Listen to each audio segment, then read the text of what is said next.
Bienvenue à la mini-méditation du mercredi de l'Institut biblique belge.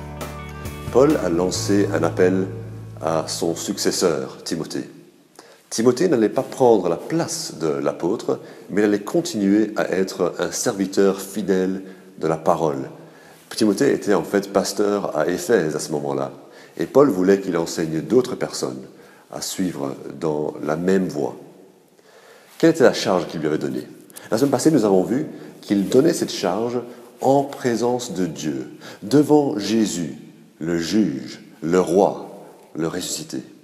Et aujourd'hui, nous arrivons à lire ce que cette charge comporte essentiellement. 2 Timothée, chapitre 4, verset 2. « Prêche la parole, insiste en toute occasion, qu'elle soit favorable ou non, réfute, reprend et encourage. » Il y a tout simplement ces deux aspects. Prêche la parole. D'abord, prêcher. Prêcher, ce n'est pas quelque chose qui est toujours très populaire. Il y a cette annonce qui vient avec autorité. L'annonce comme celle d'un héros envoyé par le roi. Nous n'avons pas la possibilité de faire juste un partage ou un échange de points de vue ou une conversation, un dialogue. C'est une annonce. Prêcher. Pourtant, prêcher n'est pas généralement accepté. Certaines personnes disent on a tant d'autres choses à faire ou qu'on pourrait faire, quelque chose de plus visuel, quelque chose de plus créatif. Et pourtant, que le moment soit favorable ou non, c'est la prédication qu'il faut pour l'Église. Remarquez aussi les verbes qui y vont avec ce mot « prêcher ». Il s'agit de réfuter, de reprendre. Réfuter, c'est par rapport à une idée qui serait fausse, une idée qui serait non biblique. Et nous devons être prêts à corriger ces idées.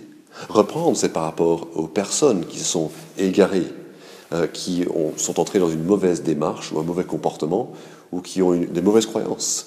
Et on doit les rappeler à la vérité. On doit aller les chercher pour les corriger.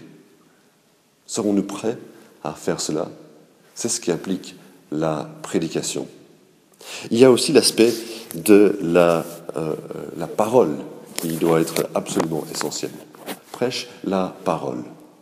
Est-ce que je peux vous encourager à réfléchir à toute la variété qui se trouve dans la parole, la Bible? Il y a toutes les doctrines. Paul n'a pas hésité à annoncer tout le conseil de Dieu, la création, les attributs de Dieu, son œuvre pour le salut, la personne de Christ, sa venue, et l'avenir aussi qui est annoncé.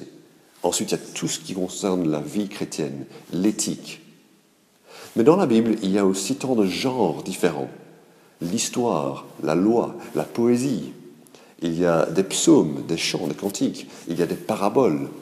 Il y a les récits de la vie de Jésus. Il y a des genres apocalyptiques. Il y a des lettres. Et peut-être qu'en tant que prédicateur, tu es habitué à juste prêcher certains textes. Tu as certains textes que tu préfères que d'autres. As-tu prêché dans l'Ancien Testament récemment? Ou as-tu toujours prêché dans le Nouveau Testament? Est-ce que tu es capable de montrer la variété des Écritures en donnant un régime qui est varié, tout en restant fidèle? Nous devons prêcher la parole et pas notre point de vue, pas nos idées préférées, mais prêcher fidèlement, même si cela contredit les points de vue de nos auditeurs. Soyons fidèles et soyons prêts à encourager aussi ceux qui prêchent avec fidélité et clarté la parole de Dieu.